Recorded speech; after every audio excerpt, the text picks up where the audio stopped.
দাঁড়াইছে ঢালুক দেন। কি হয়েছে মানে? আমি না তোমাকে কতদিন বলি যে তোমার ছেলে মাছ দিয়ে ভাত খাইতে চায় না, এই যে এখন মাছ দিয়ে ভাত দিচ্ছি সে খাবে না, সে গরুর মাংস চায়।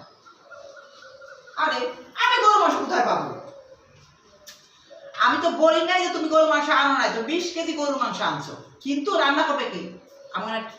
আমাকে না ডাক্তার নিষেধ করছে চোলার ঘরে যাইতে, সরি সরি আবার আমাকে না ডাক্তার নিষেধ করছে রান্নাঘরে যাইতে, আমি কিভাবে রান্না করব?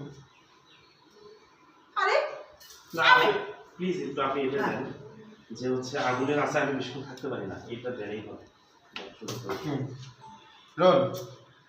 আরে আমাকে না ডাক্তার নিষেধ করছে রান্নাঘরে যেতে, তুমি জানো না আগুনের আচ্ছা তুমি জানো না আগুনের আছে আমি রান্নাঘরে থাকতে পারি না। আবার দি, তুমি জানো না আগুনের আছে আমি রান্না করতে পারি না। আর আমি কাজের মানুষ কোথায় পাবো? আমি কি বাইরে যাই?